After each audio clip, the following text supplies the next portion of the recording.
Bem, gente, então, muito obrigada, tá? Boa noite, muito obrigada por vocês estarem aqui com a gente. Vamos iniciar mais uma palestra do nosso Festival de Pesquisa de Mercado. Eu vou me apresentar, né, para algumas pessoas que talvez não me conheçam. Eu sou a Cíntia Corrales, presidente da SBPM, na atual gestão. E aí, hoje nós temos o prazer de receber aqui o Renato Meirelles, presidente do Instituto Locomotiva, que vai compartilhar com a gente, né, essa grande experiência aí que ele está tendo, né, com a pesquisa na periferia e toda a relevância, né, que esses dados estão tendo para contribuir nesse momento aí de pandemia. Tá? Vou aproveitar e oportunidade para convidar vocês para também prestigiar amanhã, a partir das 14 horas, 4 apresentações que estão agendadas, né, com diversos palestrantes aí. A primeira vai ser a da Márcia Cavalari, CEO do Ibope Inteligência, que vai contar para a gente sobre a maior pesquisa que o Ibope está realizando no momento, durante a pandemia. E é uma pesquisa face a face, tá? Para o Ministério da Saúde, em parceria com algumas instituições aí de saúde. Depois nós vamos ter apresentações de outros institutos, né? Da Demanda, da Ideia Fix e da Cantar Insights. Tá? Então vai ser uma tarde aí muito rica aí de compartilhamento de estudos. E na quinta-feira a gente vai fazer uma atividade de encerramento, de balanço, né, dos aprendizados que a gente teve ao longo desse período aí do festival. E vamos ter uma mesa redonda, tá, da qual vão participar profissionais, né, de pesquisa de mercado e da academia também. Tá? Estarão com a gente a Raquel Siqueira, a Clotilde Pérez e a Ana Luísa Borges, da Claro. A Ana, alguns de vocês já tiveram a oportunidade de ouvir, né? Já assisti a palestra dela aqui no dia 6. Né? A Raquel Siqueira, né? Uma profissional bastante conhecida no mercado, trabalha muito com tendências, né? E a Clotilde Pérez, né? Que é professora da ECA e né? Especialista em semiótica. Tá? Teremos a participação delas nessa mesa redonda. Tá? Então, agora, vamos encerrar aqui o jabá da associação, né, no festival, e vamos dar a palavra para o Renato, né? Gostaria mais uma vez de agradecer você, Renato, ter aceito o nosso convite, e agora a palavra é toda sua. Tudo ótimo. Bom, primeiro, super obrigado aí pelo convite. É um prazer enorme estar aqui com vocês, estar discutindo com os colegas um pouco sobre dois aspectos que eu considero bem importantes nesse processo da epidemia, que é, em primeiro lugar, a importância de ter dados para tentar entender o que está acontecendo com o comportamento das pessoas, não apenas a opinião, mas o comportamento das pessoas, em especial as pessoas de periferia, durante todo esse processo da pandemia. E, em segundo lugar, dos desafios metodológicos que esse nosso desafio traz. A ideia é eu falar um pouquinho no início aqui, virar um grande bate-papo, a gente conversar. Eu queria ouvir um pouco o que vocês estão vendo e assistindo, não só dos desafios metodológicos, mas também de como é que está a cabeça dos brasileiros para tudo isso. Bom, então, rapidamente, não sei quem de vocês conhecem a gente. Eu fui no início eu fiz a minha carreira toda no Data Popular, fui presidente do Data Popular nos últimos 10 anos. Há pouco mais de quase 4 anos atrás, a gente veio o Instituto Data Popular e vim com a minha equipe inteira montar o Instituto Locomotiva junto com o Carlos Alberto Júlio. E trouxe, além da minha equipe, uma iniciativa que eu iniciei em 2013, que é uma parceria orgânica com a CUFA, com a Central Única das Favelas, que vocês já devem ter visto nos 20 últimos Fantásticos, ter liderado o trabalho aí do Mães da Favela, a maior organização de favelas da América Latina, uma das maiores ONGs do país, né? essa parceria que começou em 2013, fez eu e o Celso, escrevemos o livro Um País Chamado Favela, fizemos 3 grandes fóruns sobre as favelas brasileiras e a classe C, e continuou esse trabalho já nos últimos anos com o Instituto Locomotivo. E o que se consiste nessa parceria, né? Então a gente assina as pesquisas feitas em favela, como Instituto Locomotiva e Data Favela, que utilizam normalmente, né? Antes do processo da Covid, já falo o que mudou com o processo da Covid. Nós qualificamos os moradores das favelas para serem pesquisadores. Fazemos essa qualificação, eles são treinados, e um outro grupo ajuda no processo completo da pesquisa, né? Desde das amostras e dos desenhos estatísticos, elaboração dos questionários, ou a condução dos roteiros de pesquisas qualitativas, a aplicação desses questionários e depois a análise dos dados junto com a gente, para que os resultados não sejam um bando de branquela do asfalto falando qual é a realidade das favelas, seja um processo feito em conjunto aí com os próprios moradores dessas favelas. Mas eu volto no debate metodológico daqui a pouco. O que me parece importante é a gente contextualizar um pouquinho de qual é o cenário de se fazer pesquisa de opinião numa realidade onde 11 milhões de brasileiros acreditam que a Terra é plana, né? Onde você tem um desmonte deliberado de tudo que pareça métrica, de tudo que pareça ciência, de tudo que pareça fatos e dados, numa tentativa da versão valer mais do que o fato no processo de disputa de narrativa da sociedade brasileira. Eu estou dizendo isso porque, nesse contexto, as pesquisas de opinião ganham uma tarefa importante. Importante dizer, por exemplo, o que nós dissemos no Fantástico de ontem, de que 3/4 das mães solos se inscreveram para conseguir o auxílio emergencial e apenas 26% obtiveram o auxílio emergencial, né? Então, as pessoas podem ter uma discussão de versões, mas quando você vai olhar os números, não para em pé aí o discurso de que está sendo eficiente a distribuição do auxílio emergencial para a população de menor renda. É importante quando a gente constata a urgência de, por exemplo, numa sociedade onde 80% das mães das favelas, 81% para ser exato, das mães da favela não tinham nenhuma poupança, de se acelerar o processo de distribuição de recursos para essa parcela da população brasileira. E ainda mais quando você deixa claro, olhando para os dados, olhando para os fatos e olhando para a opinião das pessoas, que não é justo que, de alguma forma, as pessoas de menor renda da periferia do Brasil sejam obrigadas a terem que escolher entre se vão morrer de fome ou se vão morrer por conta do Covid-19.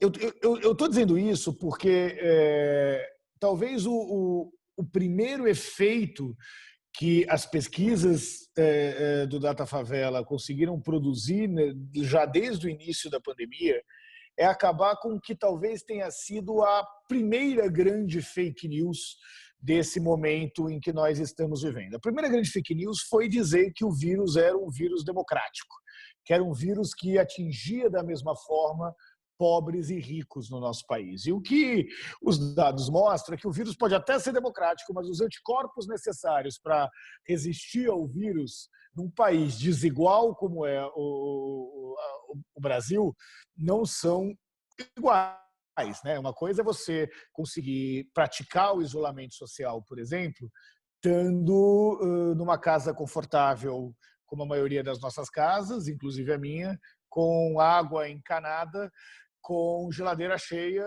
e de alguma forma conseguindo ter garantias aí da manutenção da sua renda nesse período.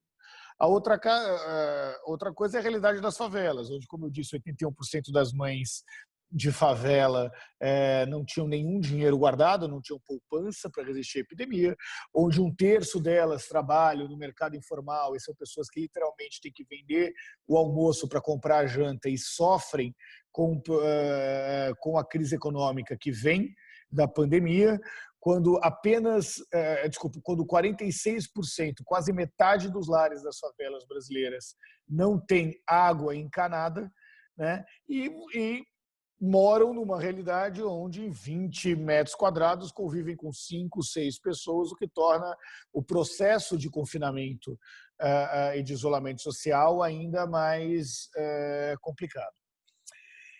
Quando você vai discutir as favelas em si, a gente não pode esquecer da quantidade de pessoas que nós estamos falando, né? São 13,6 milhões de pessoas que moram em favelas no Brasil. Se esse território, que é um território que concentra as desigualdades do nosso país, né, já que a maioria dos moradores das favelas são negros, né, 2/3 são negros, já que metade dos lares são chefiados por mulheres, já que a escolaridade média das favelas é 2,6 anos menor do que a escolaridade média do restante da população brasileira, é um lugar em que você concentra nesse território todas as desigualdades do nosso país. E essa realidade, que é a realidade das favelas brasileiras, tem um contingente de pessoas que somam 13,6 milhões de pessoas.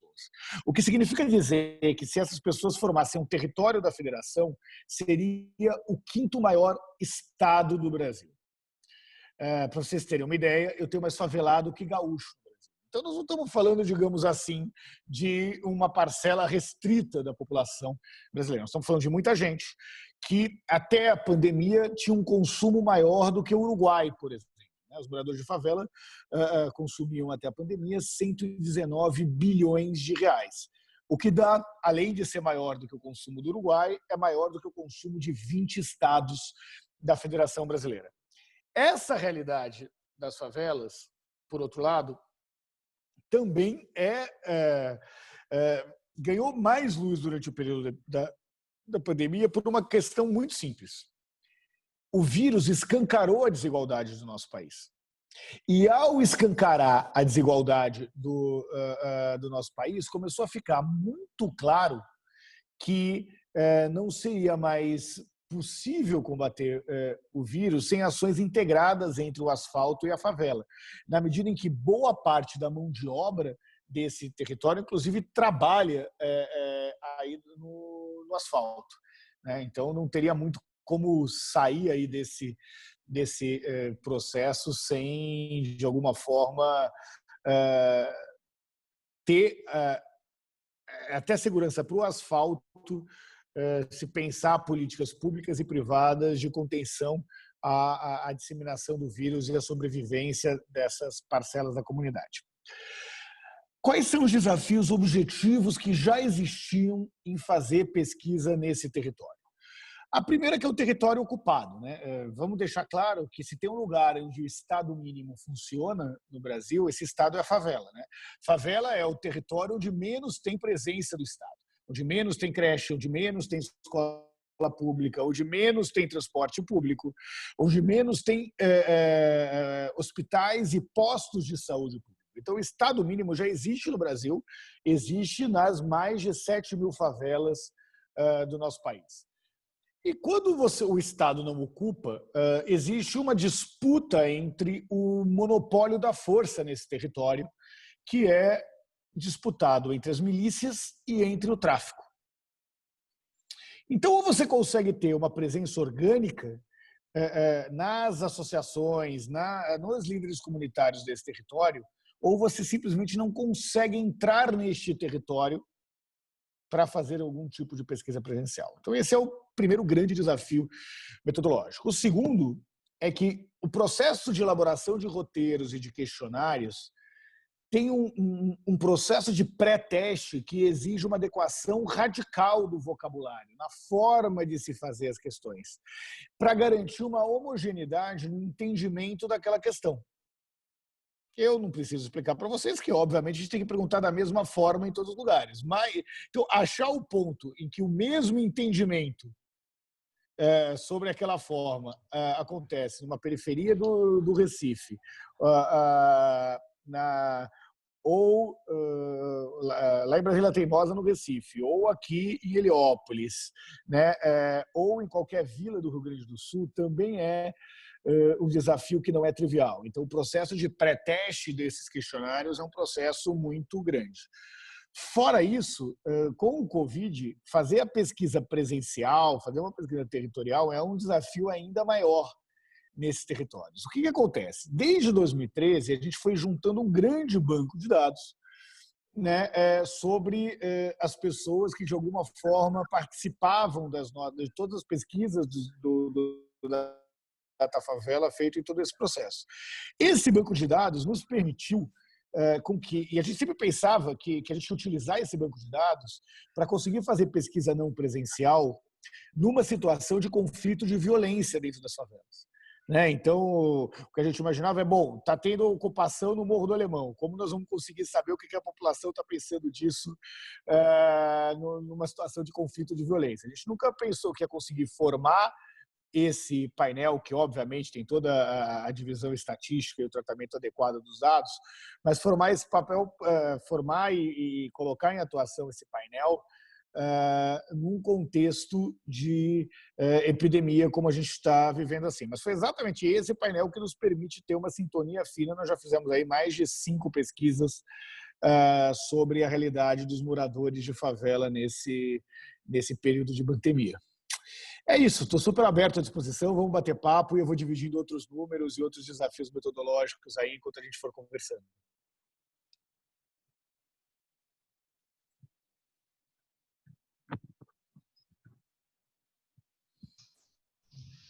Então, já vou começar, Renato. Uma das grandes curiosidades que a gente tinha era realmente de saber essa questão do presencial versus o remoto, porque a abordagem presencial, ela está sendo muito questionada nesse momento. Então, os estudos que vocês fizeram realmente foi abrindo mão do presencial. Foi, mas só foi possível porque a gente tinha uma base, né, num primeiro momento, depois cresceu um pouco mais, mas a gente tinha uma base de 20 mil nomes em que a gente tem cadastramento, a gente fez um painel online na prática, em cima de um cadastramento prévio. E tem, objetivamente, a base orgânica da CUFA que conseguia seguir minimamente um desenho amostral. Então, todas as nossas pesquisas, a gente tinha uma amostra controle, que a gente nem divulgou esses dados, era mais para ser uma amostra controle mesmo, para ver as diferenças do que o não presencial trazia para o presencial. Né? Então, a gente sempre tem 400 entrevistados aí que a gente conseguiu manter no presencial para ir batendo as diferenças de opinião e sempre estava dentro das margens de erros, então super tranquilo. Só foi possível porque a gente tinha esse painel, e um painel que foi construído na parceria com a Central Única das Favelas. E obviamente que como a gente sabe toda a divisão sociodemográfica e espacial das favelas brasileiras, a gente consegue desenhar uma amostra que represente isso, né? Não, isso assim me pareceu que vocês realmente devem ter uma amostra robusta que permite vocês fazerem isso. Acho que vocês não estavam se preparando mas sabe, tipo, mirou no que não viu e acertou, né? Na outra coisa.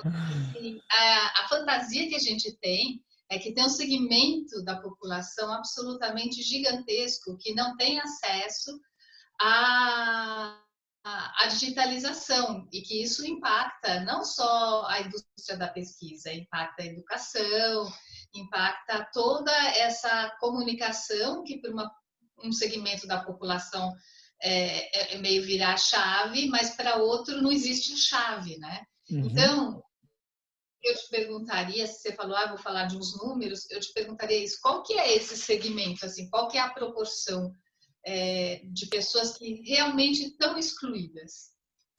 Excelente pergunta. Vamos lá. Primeiro, vamos enxergar a diferença da favela para a diferença do que existe no Brasil. Tá? 89% dos moradores de favelas estão em regiões metropolitanas. Não é só que estão no circuito da capital, são nas regiões que têm mais acesso à internet. Então, o nível de digitalização dos moradores de favela é maior, por exemplo, do que das cidades do interior, que estão fora das regiões metropolitanas. Então, isso começa a quebrar. Esse é o primeiro paradigma que precisa ser quebrado. A gente tende a achar que a não digitalização é de quem é pobre. Se é da favela é pobre, a gente faz essa associação direta. Isso não é verdade. Tá? A gente fez foi capa do Estadão, uns 15 dias atrás, a gente pegou o recorte da classe D e E, que coincide com as pessoas que podem receber o auxílio emergencial do governo federal, né? São pessoas com renda por pessoa da família de até meio salário mínimo. Né? A gente pegou esse recorte de pessoas e viu quantas delas não tinham nem acesso à internet, nem conta em banco. São 5.440.000 pessoas que não têm nem acesso a conta, e que poderiam receber o auxílio emergencial, mas que não têm nem conta em banco, nem acesso à internet. É gente pra cacete. Isso explica muito das filas que existem na Caixa Econômica Federal, além da má vontade, da desorganização óbvia de quem nos dirige hoje. Mas, independente disso, o processo de digitalização é um processo que avançou muito no Brasil, mas avançou ainda de forma mais desigual. Então, quando você está falando de jovens, eu estou falando de jovens até 35 anos de idade, praticamente não existe diferença significativa de penetração de internet entre a classe A, a classe C e a classe B. Então, os não digitalizados são mais velhos. A gente tem um gráfico em que a gente vai pegando o share de internautas por classe econômica em faixas etárias. Né? Então, você pega lá de 10 a 15, de 16 a 19, de 20 a 25. Quanto mais jovem, maior a participação das classes C, D e E. Quando a gente chega nos brasileiros com mais de 50 anos, onde a penetração de internet cai significativamente, você tem uma queda muito grande na participação das classes C, D e E. Então, o mais velho, hoje, que acessa a internet, era o cara que já acessava quando era mais jovem, que era da classe A e B. Né? Então, o share de classe econômica vai mudando consideravelmente de acordo com as faixas etárias dos internautas. A realidade das favelas é uma realidade onde você tem aí 91% das pessoas até 60 anos que acessam a internet de alguma forma. Pessoas de 16 a 60 anos. Mas mesmo assim tem gente que não acessa. A outra questão é entender. A gente tende a achar que o nível de acesso à internet, quando você falar, o cara acessa a internet, então o cara é igual a gente. Acessa todo dia, trabalha na frente do computador. Tem duas outras variáveis que a gente tem que considerar. A variável da banda.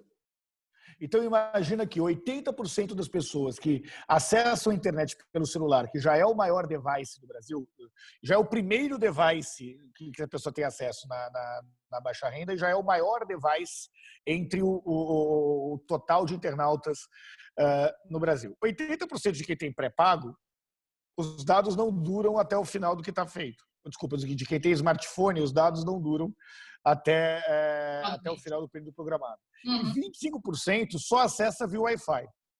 Então, a primeira questão tem a ver com a velocidade da banda. Isso afeta a publicidade, isso afeta uma série de outras relações. A outra questão tem a ver com o tempo em que é internauta, né? E a frequência relacionada de uso. Então, do mesmo jeito que no passado a gente tinha o analfabeto funcional, que era o sujeito que sabia ler, que sabia escrever, mas que nem por isso interpretava texto, a gente tem o analfabeto digital. Porque não é porque o cara tem um WhatsApp, tem uma conta no Facebook, que ele é tão internauta quanto a gente acha. Se a gente for, todo mundo aqui é pesquisador. Se a gente fosse trabalhar, fazer um exercício de personificação, por isso que a gente está numa quali. Vamos lá. Se a internet fosse uma pessoa, seria como? A imagem que em geral no mundo corporativo vem é um jovem tatuado, globalizado, com piercing, ou uma jovem tatuada. E está longe da realidade do internauta brasileiro. Porque se o Brasil ficou mais rico, independente da crise econômica, teve um processo de ascensão de renda aí, do outro lado, os internautas ficaram mais pobres com a democratização da internauta, né? A média da renda dos internautas baixou consideravelmente. Então, entender quem é o perfil do internauta é algo meio chave. E por que isso é chave? Vocês têm acompanhado o movimento que já acontecia e que se expandiu muito durante o processo de internet, que é o crescimento das pesquisas online e dos painéis online. Verdade. Vocês, como eu, sabem que boa parte dos clientes só querem isso porque é mais barato. E ele assume a premissa de que quase todo mundo está acessando a internet, então não tem viés. Porque é todo mundo internauta. Meu amigo, um sujeito que entra num painel, se cadastra num painel para receber ponto, em troca de receber pesquisa, não vamos dizer que é um cara que não tem viés, né? É óbvio que tem viés. E eu não tenho problema com viés. Toda metodologia tem viés. Se você aplica no presencial uma pesquisa sobre violência contra a mulher, com um homem aplicando, o resultado é diferente do que com uma mulher aplicando. Que é diferente do que essa parte você dá para o questionário de autopreenchimento. Eu não tenho problema com métodos que têm viés. Todo método tem viés. Eu tenho problema com quem nega a existência do viés. Porque se você nega a existência do viés, você não consegue analisar da forma correta, enxergando quais são os viés. O problema é que muitas coisas dos painéis online se vendem como se não tivesse viés. E isso é uma mentira deslavada. Não é verdade. A gente pode falar isso com mais amor ou com menos amor, mas na real é isso que está acontecendo. E o cliente tem uma solução mais rápida, mais barata. Você começa a ter plataforma que, inclusive, passa direto da questão do instituto e acha que tudo aquilo. Faça um exercício. Eu já fiz isso várias vezes. Como a gente tem alguns clientes com pesquisas contínuas, eu faço no mesmo data de campo da pesquisa online com painel presencial, com uma pesquisa presencial minha, eu faço pesquisa de recall de marca. Amigo, a diferença é um negócio absurdo dos painéis online.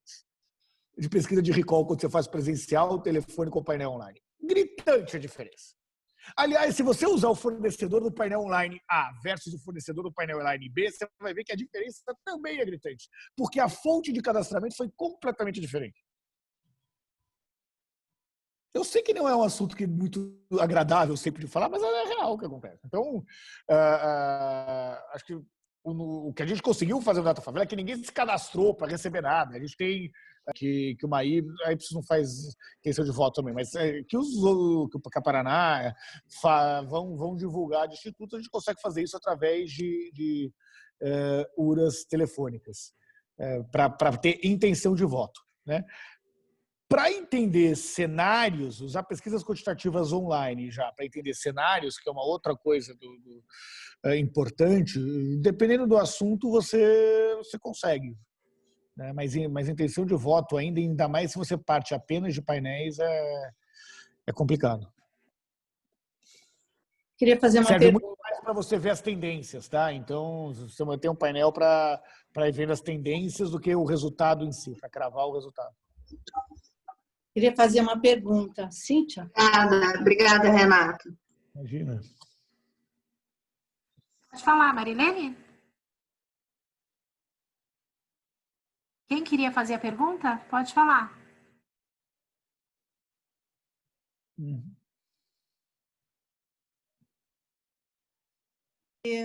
Você acha que, pós-pandemia, digamos, eu estou morando em Portugal agora, no momento eu estou em Portugal, tá? E eu, assim, eu estou muito triste com as coisas que eu tenho assistido e você está confirmando e ainda está trazendo informações que confirmam as coisas que estão se discutindo aqui em relação às classes baixas, favelados e toda essa situação de pessoas confinadas em lugares muito pequenos, né? As possibilidades de contágio são muito maiores entre os pobres. E aqui está saindo muita coisa que eu acho que aí no Brasil não está sendo noticiado. Eu sei porque eu falo com meu filho, falo com primas, e as pessoas às vezes não estão sabendo coisas que eu comento, coisas que estão saindo aqui, né? Principalmente a crítica a toda a política, a falta de política governamental do momento em relação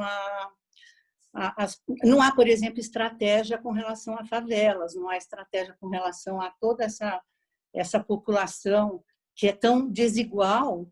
E no Brasil, especificamente, há um comentário muito forte em relação aos países com maior desigualdade, e o Brasil sempre é mencionado. Assim, e está existindo uma consternação muito grande aqui na Europa com relação a isso. Mas falando em informações ou dados com relação a essa população, vocês têm feito algum trabalho para entender a cabeça dessas pessoas, a cabeça dessa população de favela? Ou seja, vocês estão fazendo alguma pesquisa qualitativa online sobre o Covid, sobre as perspectivas, sobre essa coisa deles não estarem recebendo? Por exemplo, eu vou te dar um exemplo. Na França, eu não sei exatamente como está acontecendo em Portugal, mas está existindo uma ajuda muito grande do governo e existe uma unidade muito grande. Você sabe que o governo aqui é de inspiração socialista, mas todos os partidos apoiaram tudo que o governo fez com relação à pandemia, né? E o governo, aqui, por exemplo, eu recebi ontem da prefeitura as máscaras de graça. Aí eu fui pagar, eu falei assim, porque eu tenho mais de 65 anos, então eles estão fazendo todo um trabalho para apoiar a população para não sair de casa. Então, eles me trazem supermercado, eles trazem as máscaras, sabe? Aí eu vou pagar, e eles, não precisa pagar. Na França, o governo liga para as pessoas e pedem o dado bancário e depositam 1.000 euros. Não tem banco privado no meio, não tem banco, aliás. O governo paga diretamente para as pessoas, psicólogos, pessoas autônomas, gente que foi afastada do trabalho, gente que está desempregada, etc. Então, a realidade é tão diferente que eu gostaria muito de entender como que as pessoas estão encarando essa situação aí. É verdade que está havendo uma contaminação muito maior entre os pobres. Vocês têm essas informações? Vocês estão falando com as pessoas das favelas? Eu sei que há uma organização muito grande, por exemplo, Paraisópolis tem um organizador super, super bacana. Eu ouvi dizer que eles estão organizando por quarteirão. Como que você está vendo isso com informações que vocês têm levantado? Vamos lá. A gente está com várias pesquisas qualis e com pesquisa quantitativa entre favela e periferia toda semana, tá?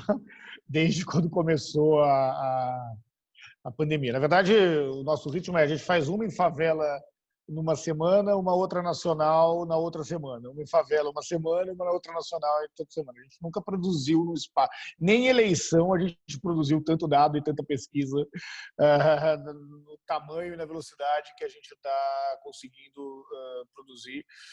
Começou como pro bono, mas depois vários clientes privados entraram nesse processo, daí com interesses diversos.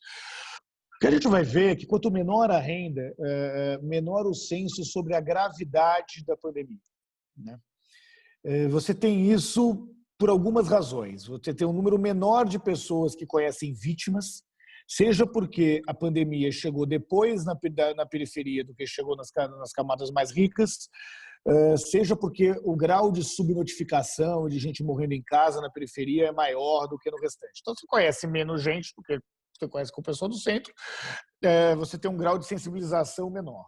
Depois, a presença de igrejas evangélicas, de congregações de igrejas evangélicas que tentam diminuir o peso que a pandemia real tem e que também expressa o maior apoio ao governo, é mais presente nas camadas de menor renda do que nas camadas de maior renda. Eu estou falando de uma diferença aí 15% a 20%. Né? Então, a gravidade diminui 15% a 20%. A saída de casa aí é um pouco mais, uns 30% menos do que a média da população nas favelas, por exemplo. E tem uma questão objetiva de conseguir ficar em 20 metros quadrados. Ninguém consegue ficar em 20 metros quadrados. Isso significa que as políticas têm que ser de ampliar o número de exames para conseguir tirar as pessoas que foram detectadas com vírus. Porque você não vai conseguir deixar a favela confinada. Você tem que confinar as pessoas que, de alguma forma, foram contaminadas nesse processo. A dificuldade de dinheiro é uma dificuldade grande. Né? Quando você pega aí nas favelas especificamente, nós vamos soltar um dado que vai mostrar que pouco mais de 1/3 já teve dificuldade de comer. O processo de convulsão social só não começou ainda nas favelas por duas razões. Primeiro, você teve um processo de ações privadas que de fato chegaram na favela, que se somadas às ações públicas, que não estão chegando tão bem, mas qualquer esforço público é muito maior do que o privado, né? Então, mesmo funcionando na metade da sua capacidade, já atinge um número grande de pessoas. E, por outra razão, é que quem trabalha, o grosso dos trabalhadores de serviços essenciais estão na favela também. Né? O auxiliar de enfermagem, a faxineira, o pessoal que está operando aplicativo, que está fazendo entrega, que está trabalhando no transporte público, são moradores de favela e de periferia. Então, de alguma forma, se eu tenho de um lado um componente grande informal, toda a outra metade, vamos dizer assim, dos moradores de favela são os que estão efetivamente conseguindo trabalhar nesse processo. Agora, se você quer saber o meu prognóstico, é que ou se amplia o processo de distribuição de renda na ponta, ou nós vamos começar a ter saque já já. Eu sou pai de uma menina de 6 meses. Eu não ia pensar 2 vezes se ela estivesse passando fome para saquear. Eu falo isso sem medo. Qualquer um que é pai ou mãe de família aqui também não ia pensar 2 vezes. Está passando fome, meu amigo? Seu filho de 6 meses passando fome? Você quer nem saber. E não é diferente a realidade das favelas se de fato não começar a chegar de forma mais efetiva aí o auxílio emergencial do governo. Renato, tem uma pergunta aqui da Vilma. As listagens fornecidas por empresas de database para pesquisa, geralmente obtidas pela consolidação cumulativa de dados, dão cobertura adequada à população das favelas? Não. Não dão. Simples assim, não. Pelo que você comentou antes, na verdade, vocês só estão conseguindo fazer essas pesquisas porque vocês criaram a sua própria base de dados, né? Perfeito, senão a gente não conseguiria. Tem algumas iniciativas que já foram feitas, que é legal, que eram em geral de painéis que tinham muita presença eleitoral e usaram os processos eleitorais para coletar dados e coletar informações que ajudam. Né? Você tem aí para as URAs telefônicas, onde que as pessoas conseguem aí os bancos de dados das companhias de algum jeito que ajuda a chegar, mas não. Não para conseguir a informação sem viés que o painel traz. Né? Que seria necessário. Os painéis ainda têm viés. Pessoal, façam esse exercício, não tem a ver com a qualidade do painel. Peguem os fornecedores de painéis online, comparem o resultado com a mesma amostra sociodemográfica distribuída no painel A e no painel B, e se você solta uma pesquisa telefônica ou presencial. É completamente diferente os resultados. A gente faz esse exercício cotidianamente. E não faz porque a gente é contra o painel. Nós usamos muitos painéis, muitos que estão aqui, são todos excelentes. Eu não estou reclamando do painel, mas a gente tem que saber qual é o viés. Porque se a gente não sabe qual é o viés, você está fazendo todo um diagnóstico baseado em premissas que são falsas. E o seu cliente vai decidir alguma coisa para o negócio dele baseado numa premissa que é falsa. Então, não dá. Você tem que saber qual é o viés. Se você quer fazer o painel online, beleza, olha, é muito mais legal para alguns tipos de quant, né? Para alguns estudos mais aprofundados, só que porque o cara é muito mais crítico. Agora, você não vai num painel online saber hábitos de internet. Nem no painel online saber a relação com as marcas, porque um sujeito que se cadastrou para receber pontos em troca de responder pesquisa é um cara que tem viés. Por que tem ainda o negócio da BEP em que as pessoas não podem ser profissionais de grupos de pesquisa? Por que o critério de pegar a BEP do cara para saber quantos grupos o fulano já respondeu vale para qual e não vale para quant? Sendo absolutamente transparente aqui. Então, e de novo, nós utilizamos facilmente, pelo menos 20, quase 30% das nossas pesquisas quantitativas são utilizadas por painéis online. Somos grandes consumidores e compradores de painéis online. Agora, tem viés. Renato, tem mais uma pergunta aqui, da Raíssa. Existe algum site no qual vocês deixam as pesquisas que vocês realizam? Tem alguma forma de conhecer? As que são públicas a gente deixa no... As que são públicas a gente deixa no Instituto Locomotiva, né? ilocomotiva.com.br, nas nossas redes sociais, seja nas minhas pessoais, seja do Instituto Locomotiva. Mas a imprensa tem sido muito generosa com a gente também, com a distribuição aí das pesquisas.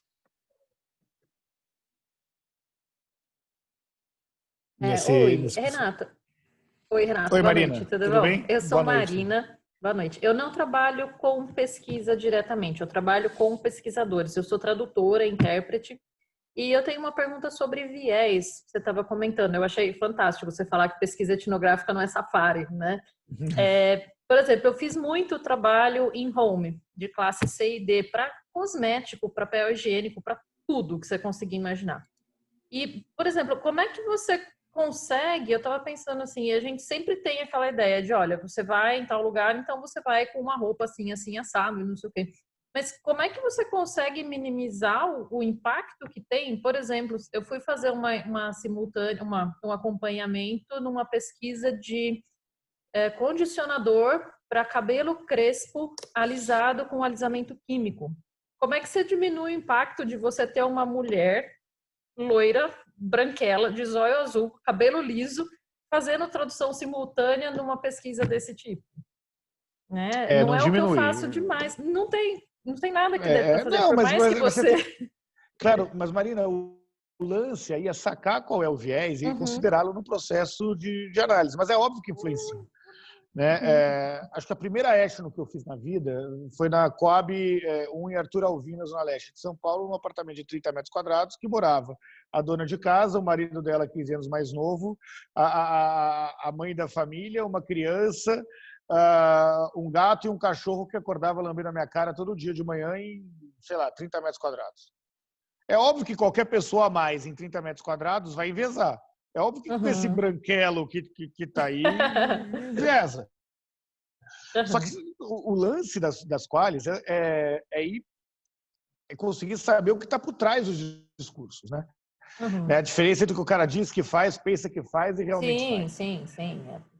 A gente tem uma metodologia nas nossas qualis de interferir um pouco mais no sentido de a gente ouve, manter um distanciamento necessário, mas chega uma hora que a gente começa a perguntar sobre as contradições que a gente observa.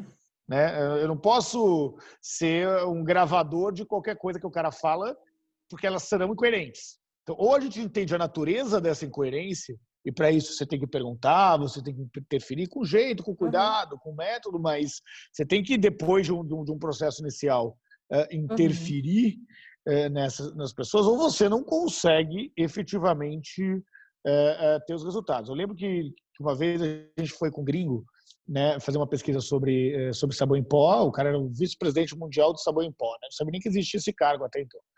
Aí a gente foi fazer uma etno, e aí ele chegou lá e perguntou: era um português, né? Mas depois, por que a senhora está usando o sabão em pó da marca X, não está usando o sabão em pó da marca Y?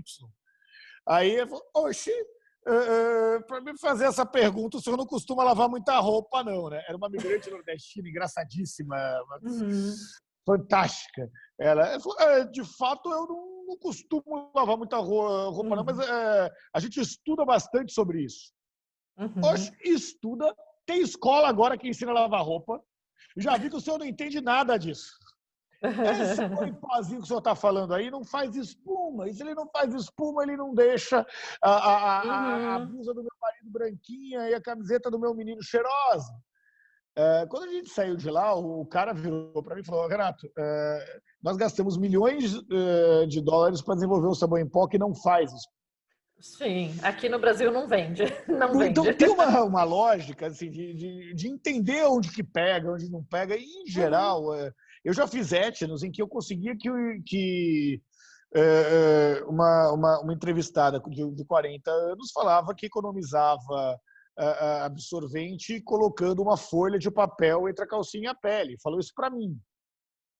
Né? Então, você tem formas de conseguir tirar essas pessoas e, obviamente, identificando o viés. O problema é quando você tenta fingir que o viés não existe. Ou quando você tenta... É óbvio que você não pode ostentar quando você vai para a periferia. Mas você também não pode fingir que você é quem você não é. Porque na segunda frase que você falou, os caras sacaram. Né? Falaram, tá querendo me enganar? É isso? Não existe. Legal, obrigada. Imagina. Eu sou a Patrícia, eu tenho uma pergunta, eu tenho uma curiosidade. Quando você disse que, claro, para entrar nas comunidades dominadas pelo tráfico ou pela milícia, tem todo um approach. Queria saber qual foi o de vocês. Quer dizer, quais foram os argumentos e como é que vocês conseguem manter também. Às vezes conseguem entrar, mas é difícil manter. Quer dizer, e isso acaba revertendo em prestígio e confiança para vocês, né? Queria saber como é que vocês conseguiram entrar e conseguem se manter tão fortemente. Super bacana a sua pergunta, obrigado, Patrícia. É uma luta que só é possível graças à parceria com a Central Única das Favelas. A CUFA tem uma presença orgânica muito forte nas favelas. Ela não conseguiu distribuir tudo que ela está distribuindo de alimentos se ela não tivesse essa base orgânica formada. E o princípio que a CUFA sempre estabeleceu com o poder paralelo, seja o poder das milícias ou seja o poder do tráfico, é de que, olha, nós estamos só trazendo coisa boa para a favela. Então, por exemplo, a CUFA organizou um processo de distribuição de mercadorias dentro da favela, criou uma distribuidora mesmo de logística e contrata os ex-detentos para poder fazer isso. Ela organiza a Taça das Favelas, que é a maior competição de periferia. Então, como ela sempre consegue levar coisas boas da favela e ela não abre mão do protagonismo dessas ações, mesmo do Data Favela, o protagonismo é do Celso, assim, ele que é a voz da favela, que ajuda a interpretar os dados. Eu mantenho lá o rigor metodológico, a gente tenta discutir tudo isso, cruza com os outros dados nossos que são nacionais, mas é a favela falando da favela. E isso tem um valor muito grande. Então, esse é o segredo número 1. O segredo número 2 é não ter jeitinho. Não aceita dinheiro, não aceita favor, porque na hora que você aceitou de um lado ou de outro, você virou funcionário dos caras. E o terceiro é não julga. Não julga.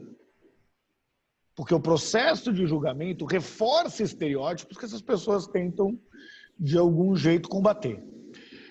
Fora isso, nós temos que entender que esse poder paralelo é muito mais organizado do que o poder central. Então, assim, o PCC é o PCC. O Comando Vermelho, amigo dos amigos, cara, você resolve. Você não resolve no varejo, você resolve no atacado. Né? Não sou eu que resolvo, não conheço essas pessoas, mas assim, esse tipo de questão é uma questão que está resolvida. A permissão, né, o salvo-conduto, vamos dizer assim, para conseguir entrar nesse território, é um salvo-conduto que, em parte considerável das vezes, você consegue resolver no atacado. Nós já desenvolvemos pesquisas, inclusive, feitas com milicianos e traficantes. Né? O princípio era, bom, se as pessoas não querem fazer favela por quê? Pesquisa em favela por quê? Porque não conseguem entrar.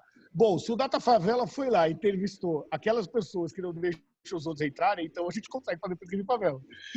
Então a gente, e foi uma coisa também sem julgamento, entender quais eram os sonhos de consumo dessas pessoas, né? Quem eram os atores que essas pessoas mais gostavam, as marcas que elas aspiravam, que música essas pessoas ouviram, para mostrar, inclusive, que eles têm muito mais em comum do que diferente com a média da população brasileira. Os resultados foram bem interessantes com isso. Ah, legal. Obrigada. Imagina. A gente tem mais 2 pessoas aqui para fazer perguntas. Temos a Manda bala. Gonçalves e depois o Tiago. Pode falar, Patrícia.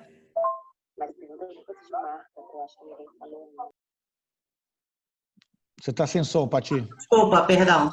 Consegue me ouvir agora? Consigo Tudo ouvir bem? Tudo ótimo, bom. Prazer. Prazer. É o seguinte, querido, quando a gente fala de favela, fica aquele nome como que se estivesse englobando tudo dentro de uma única visão. Como é que você vê a desigualdade dentro da própria favela e como é que essa desigualdade está recebendo o impacto da pandemia? Quais são as estratificações aí dentro da favela? Super bacana. Primeiro, por que a gente chama de favela, tá? Porque a favela chama de favela. Né? Essa é a primeira questão. Eu só quero ser feliz e crescer tranquilamente na favela onde eu nasci. Comunidade pode ser comunidade japonesa, pode ser comunidade alemã, pode ser comunidade XYZ. E aí, esse tipo de... Eu não tenho nada contra usar a comunidade, mas o nome principal que se utiliza é favela e é uma decisão aí da própria CUFA que a gente segue aceitando esse protagonismo que é deles. A segunda questão é que vamos entender que desigualdade de gênero é transversal às classes econômicas, assim como a desigualdade racial é transversal nas classes econômicas. Renato, o que você quer dizer com isso? Que na favela a mulher ganha menos que o homem, que na favela o negro ganha menos que o branco. E que, então, a desigualdade presente dentro das favelas não é diferente da desigualdade presente no restante do nosso país. Né? A questão é que, enquanto que no Brasil pouco mais de 40%, acho que 44%, se não me engano, dos lares são chefiados por mulheres, na favela são 49% dos lares chefiados por mulheres. Na favela, 2/3 da população é negro ou pardo. Então, ela é a concentração num território do conjunto de outras desigualdades que, infelizmente, estruturam um país desigual como o nosso. E é importante, em momentos de pandemia, lembrar que a desigualdade não começou com o Covid-19. Né? O Covid-19 só jogou luz para essa desigualdade histórica e estrutural que existe no nosso país e que os terraplanistas têm uma dificuldade real de aceitar. Não é à toa que eles têm um processo de desmonte do IPEA, de desmonte do IBGE, de desmonte do IMETRO, de desmonte de tudo aquilo que possa servir como termômetro, para valer a versão e não valer o fato e os dados para isso. Obrigada. Imagina. Bem, o próximo é o Tiago. Pode falar, Tiago.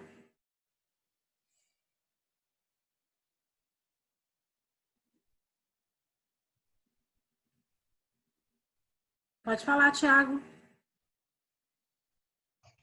Olá, boa noite, tudo bem? Tudo bem, Thiago? Desculpa, tudo bem, eu tô com um probleminha no áudio, mas agora deu certo. Renato, a gente recebeu, enfim, a gente também, sou gerente de projetos, a gente recebeu aquelas solicitações bem loucas, né? Ele falou assim, bom, tô querendo fazer uma pesquisa com um questionário semi-estruturado, de mais ou menos uns 15 minutos, para avaliar a situação do Covid-19 no Brasil.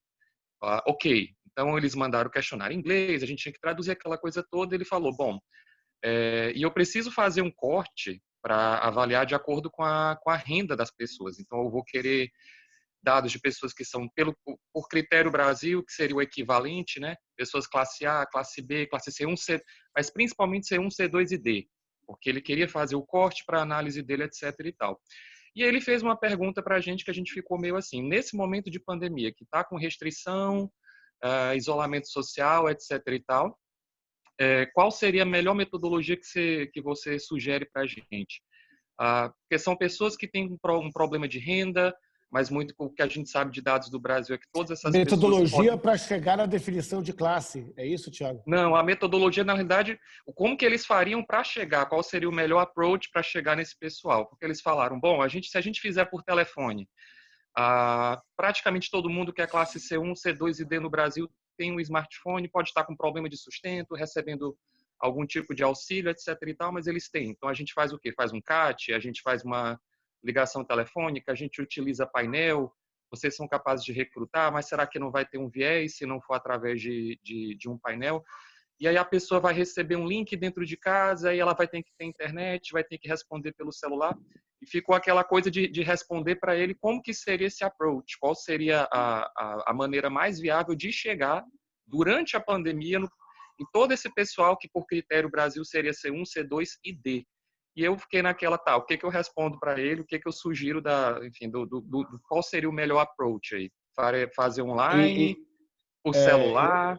É óbvio que sempre depende da grana do cara, aquela coisa toda. Do ponto de vista metodológico, seria um CAT, né? Com a não opção presencial, obviamente. Se você tem uma opção presencial, sempre que possível, você consegue ter todos os pesquisadores super treinados colocados, beleza. Mas acho que um CAT, considerando listagens telefônicas de celular, tá? Porque se for CAT para telefone fixo, não rola. A penetração é muito desigual, mas com CAT, com celular, faria bastante sentido aí. A não ser que fosse 2 ou 3 questões. 2 ou 3 questões, faz uma amostra gigante com URA que resolve bem. Mas se é mais do que 3 questões, teria que ser um CAT nesse processo. Tem uma outra questão que eu acho que tem que tomar cuidado, que é a utilização do critério Brasil nesse processo de pandemia. Eu acho que o critério Brasil é muito... Depois a revisão ficou melhor, porque é um mecanismo de proxy, né? Você precisa, o cara não vai declarar renda, nem sabe direito, você tem que aproximar com alguma certeza. Eu tenho uma questão que eu tenho problema com critérios pouco móveis, ou critérios que só crescem e não caem.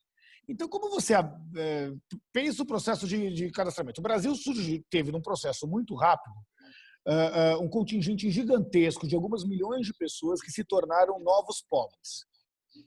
Por isso que elas não estavam nos cadastros sociais. A pessoa não estava na renda do Bolsa Família, mas porque tinha um negócio, tinha um salão de beleza, era uma manicure, tinha uma renda maior, mas aí perdeu toda a clientela e da noite para o dia ficou sem dinheiro nenhum.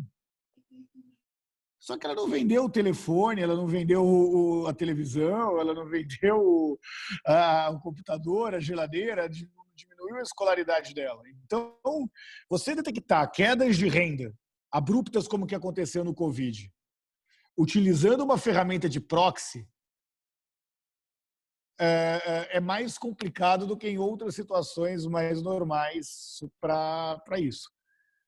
Tá? Então, eu problematizaria ainda essa questão, além do método de abordagem adequado. Eu convenceria o cliente a fazer um CAT, eu sugeriria para o cliente fazer um CAT, fazer alguma coisa, alguns grupos para tentar entender exatamente o perfil dessas pessoas, ou grupo, alguma outra ferramenta qualitativa, mas tem uma questão do critério. Né? Você não pega, se você não utilizar renda, você não pega o novo pobre. E para saber o impacto da epidemia, o novo pobre é um perfil chave aí para ser estudado. Perfeito, obrigado, Renato. Conta com a gente. A próxima agora é a Maíra. Carlos. Olá, Renato. Boa noite. Tudo bem? Até pegando um gancho na sua resposta, né, sua última, hoje, o que as empresas estão mais interessadas assim, em saber em relação a essa nova classe, pelo até que você está falando, né, a renda deles está variando muito, né, pensando, né, que para eles qualquer perda é bem significativa. E aí você até falou, né, que no começo você começou a fazer, né, só para divulgar e de repente houve uma preocupação, uma procura genuína de fazer estudo e aprofundar esse perfil. Quais seriam os principais temas que estão sendo Claro, vamos lá. pesquisados? Primeiro, assim, o que as empresas querem de verdade é pagar em 90 dias e num custo menor, né? Fora o pagar em 90 dias com custo menor, eles têm preocupações aí mais genuínas nesse processo. Acho que tem uma preocupação de, em primeiro lugar, entender o que muda nos critérios de compra e nos critérios de consumo. O que a gente tem visto nas pesquisas é que, mais do que tem uma mudança grande, que é a questão sanitária, que não era tendência, que não estava acontecendo. Então, daqui a pouco as pessoas vão escolher que supermercado elas vão entrar, querendo saber quantas vezes foi higienizado no dia aquele supermercado. Se tem alguém com álcool em gel na porta e se as pessoas estão usando máscaras e se o varejo tem na frente dos caixas aquele processo. Então, isso de fato é novo. O resto, na boa, é a aceleração de processos. Nós estamos acelerando 5 anos em 5 meses aqui. Né? Então, o processo de digitalização, da diminuição do dinheiro físico para o dinheiro digital, a participação de programas de recompensa e de programas de milhagem, tudo isso cresce numa velocidade muito maior do que se pensava. Por quê? Porque o confinamento leva a uma mudança de hábito. Você não muda a cultura se não mudar o hábito. Então, por exemplo, muito das dificuldades, por que as pessoas usavam o dinheiro? Porque elas recebiam dinheiro, só que os auxílios estão sendo pagos por forma digital. Uhum. Né? As compras online crescem na penetração, crescem na frequência e crescem nas categorias. Tá certo? E como isso acontece de uma forma constante, você vai mudando a cultura. A chance da gente voltar a participar online de grandes eventos vai diminuir consideravelmente. A gente passar 1h30 num trânsito para ter uma reunião com o cliente, meu amigo, é só se for um projeto. Do mesmo jeito que no nosso campo interfere, também no cotidiano das pessoas interfere. Então, os clientes querem saber qual é a velocidade das mudanças e quais são. E querem, para as lojas no varejo que estão reabrindo, entender como é que vai ser esse processo de reabertura. Né? Então, desde que os caras vão querer comprar ou não, porque não adianta reabrir e achar que tudo vai voltar a ser como antes. Não vai voltar a ser como antes. Então, esse monitoramento das lojas que estão começando a reabrir tem sido uma demanda muito grande dos nossos clientes também. Então, ótimo exemplo, porque então nesse caso que as pessoas estão perdendo a renda, né? Então até o exemplo que você deu da manicure, né? Que perdeu o salário, mas continua tendo a televisão, continua tendo 2 banheiros, né? Ou seja, e pelo critério Brasil continua, sei lá, como um C2 e que agora deve ter virado um D, quase E. Como que a gente faz uma avaliação dessa, né? Assim, porque sempre falando, né, que tudo tem um viés, né? Então, até retomando um pouquinho também do painel. Nesse caso, como que você faz uma avaliação? Porque, assim, entendo eu que também a pessoa está lá aberta, falando muito dentro do cenário que ela está, e, assim, está mudando muito rápido, né? Assim, essa semana eu estou com trabalho, semana que vem eu não estou, e aí, o que vai ser o meu próximo mês? E como que isso está sendo considerado? Ou não? A gente tem que perguntar de forma direta e de forma indireta para tentar aquela realidade. Né? Então, por exemplo, as pessoas não respondem que são racistas. Mas quando você perguntou, olha, tem situação em que é difícil, né? Alguém te cruza no trânsito, te trata mal, você vê alguma coisa errada. Em alguma dessas situações você já usou o termo preto quando não caga na entrada, caga na saída? Você já usou o termo cabelo bombril? Você já usou? E aí os 3% de pessoas que falou que é racista sobe para 70% que teve pelo menos uma atitude racista nos últimos 6 meses. A mesma coisa sobre machismo, a mesma coisa sobre corrupção. E a mesma coisa para a renda, para a situação econômica das pessoas. Né? Então, e vamos entender que as pessoas não necessariamente sabem respostas. Né? O mérito do Critério Brasil em situações normais era que as pessoas sabem quantas televisões tem, mas ela não sabe necessariamente o quanto que ela renda, que é a renda dela, ainda mais um cenário de renda variável. Né? Onde você tem muito bico. Para quem não sabe, bico é aquilo que os ricos chamam de frila, é a mesma coisa. Né? Então, você tem os bicos tendo um componente importante na renda dessas pessoas. Mas você pergunta, olha, quanto que foi essa última fatura do cartão? Para quem tem cartão. Como é que estão as contas aí, o pagamento dessas contas em atraso? A gente fez há 3 semanas atrás, a capa do Estadão de domingo, mostrando que 91 milhões de brasileiros estavam com contas em atraso. E que dentro desses 91 milhões de brasileiros tinha uma média de 4 contas. Isso é um outro jeito em que você consegue estimar como é que está a situação econômica dessas pessoas. Entendi. Obrigada, Renato. Imagina. Boa noite.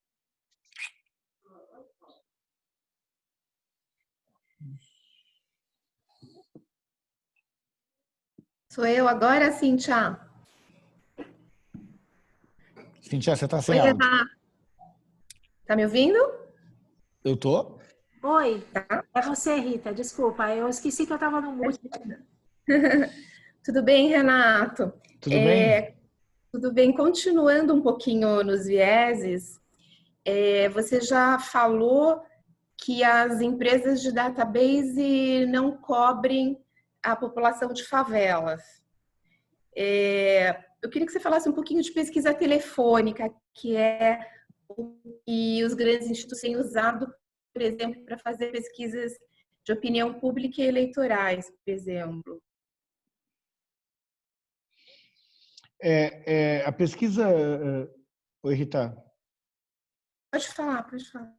Eu queria saber, na verdade, a pergunta porque foi muito específico, que acho que foi a Vilma que perguntou se as bases de dados das empresas de telecomunicação cobrem as favelas. Não cobrem, né? Você falou, não, definitivamente não cobrem. E a população em geral? Eu posso, por exemplo, comprar database para fazer as pesquisas telefônicas de uma maneira que eu cubra, que eu consiga dar representatividade ao Brasil? Vamos lá. Os painéis online não chegam na favela. É isso que eu quis dizer. Tá? Sim. Porque são pessoas que quando chegam só muito no jovem. São pessoas que se cadastram num painel para virar respondente profissional. Tá. Tudo Deixa eu só te acrescentar uma informação.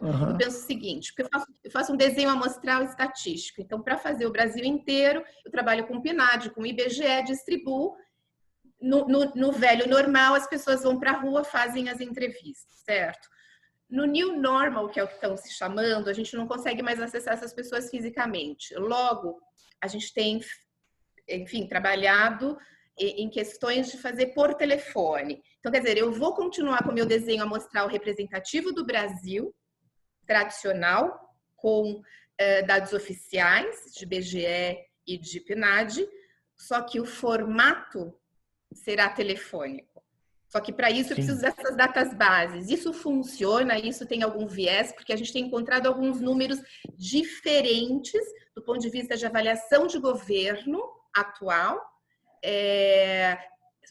da mesma forma, escolhendo por telefone. Eu tinha quase, até a pandemia, quase como hobby, comparar métodos de coleta e ver as diferenças. Eu juro que é quase como hobby.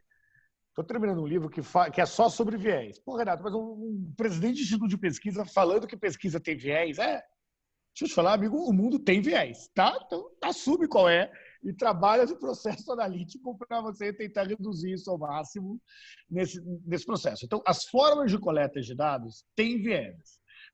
E podem ser vieses da forma em que essa base de dados chegou para você e de qual é o universo real que você está pesquisando. O que eu estava explicando antes é que no caso do painel online, óbvio que tem viés. Pessoas que se cadastraram para virar respondente profissional. Então, o universo não é todo mundo que acessa a internet. O universo são as pessoas que se cadastraram para responder aquilo.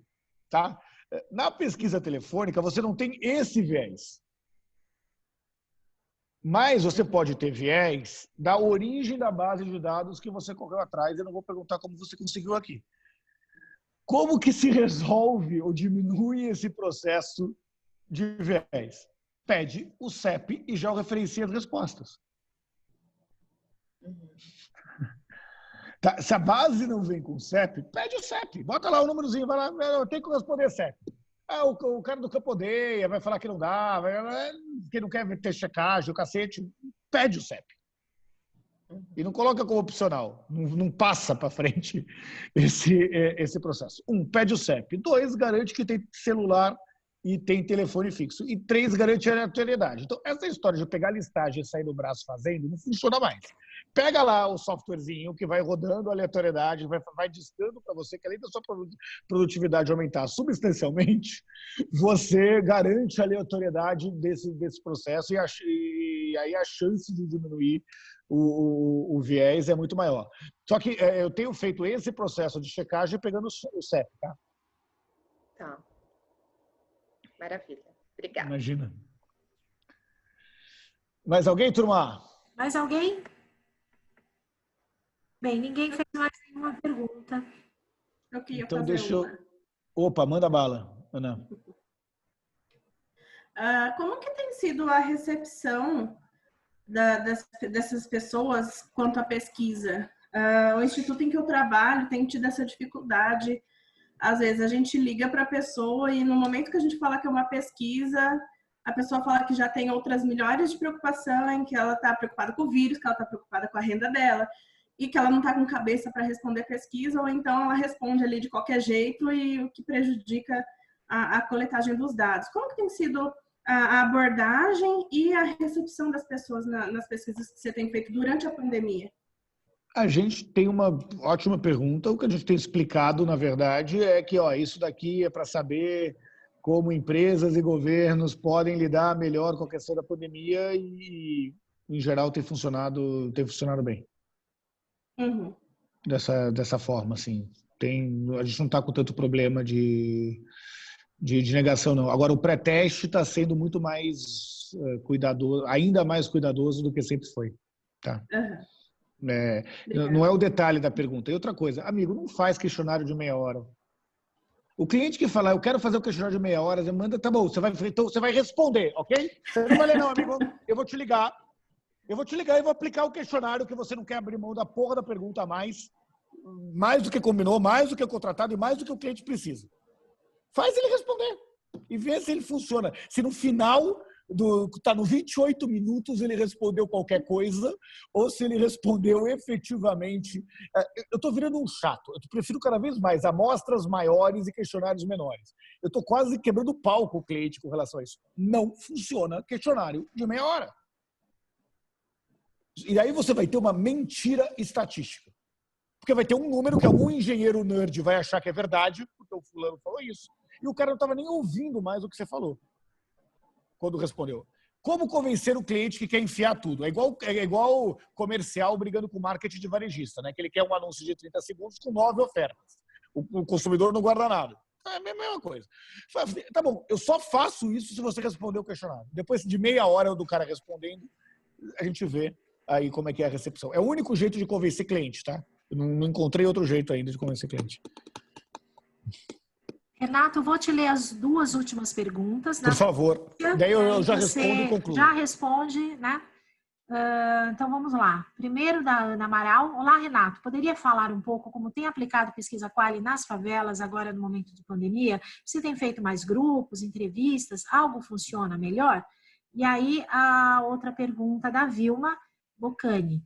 Queria ouvir suas considerações sobre a LGPD e o quanto as mudanças poderão impactar nas pesquisas.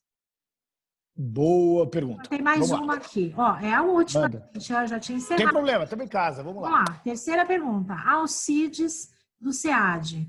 O painel LDE... Não, o painel LDE, é isso, Alcides? De 20 mil que você citou. É fixo? Como trabalham esse viés? Como fazem para expandir? Ótima pergunta. Vamos lá. Perguntas encerradas agora. Então, vou responder as 2 de favela, depois eu volto para outra. Primeiro, a gente está fazendo o Qualy com a metodologia que eu expliquei antes do Radar 360, que prevê grupos, que prevê confessionários, que prevê imersões onde a pessoa vai mostrando a casa para a gente, vai conversando e obviamente essas pessoas têm um reforço aí na sua banda de internet para garantir ser uma boa informante para a gente. A gente gosta muito do convívio comum aí das pessoas. Então, enquanto que, por exemplo, em grupos de pesquisas tradicionais, meio que a regrinha que a gente aprende na universidade, né? Olha, as pessoas não podem se conhecer, depende do qual é o objetivo da pesquisa, amigo. Se eu estou querendo saber o efeito do boca a boca, eu quero que as pessoas se conheçam. Se eu estou querendo entender como... Então, assim, qual é o objetivo da pesquisa? Não é verdade que sempre melhor as pessoas não se conhecerem. Tem vezes que é melhor serem grupos de amigos, para entender como é que se dá o fluxo de informação e as redes que se formam a partir desse processo. Tem vezes que não, que é melhor não se conhecerem mesmo. Né? Então, a gente usa esse processo de mapeamento de redes e de bola de neve também nas ferramentas qualitativas. Né? Bola de neve em quant eu não gosto não, mas bola de neve em quali me parece fazer muito sentido, em especial quando você está nas realidades de menor renda fazendo isso. E muito em cima da ferramenta do Radar 360, e aí, ao invés de usar ferramentas que as pessoas não conhecem, é usar grupo fechado do Face, usar os grupos WhatsApp. Agora o Zoom está bem popular, então você consegue fazer grupos até de uma forma bacana, aí não precisa necessariamente contratar uma ferramenta online. Na verdade, a gente contratou algumas ferramentas online e depois eu decidi fazer com o Zoom mesmo, que resolve bem. Esse processo agora com grupos menores, né, de pessoas. Respondendo à pesquisa do colega do SEAD, aliás, eu sou fã incondicional do SEAD, super bacana. Esse painel não foi programado para isso. Simplesmente não abriu mão de todas as coletas de informação que a gente tinha durante todas as pesquisas presenciais que a gente fez esse processo inteiro, garantiu um desenho estatístico das nossas amostras aí, seja espacial, seja por cotas sociodemográficas, né? Mas, como eu disse no começo do papo, a gente está conseguindo ainda manter uma amostra de 400 aí que é basicamente do entorno das pessoas que tradicionalmente eram os nossos observadores, e está fazendo a amostra controle para isso. E aí tinha uma pergunta no meio que eu esqueci.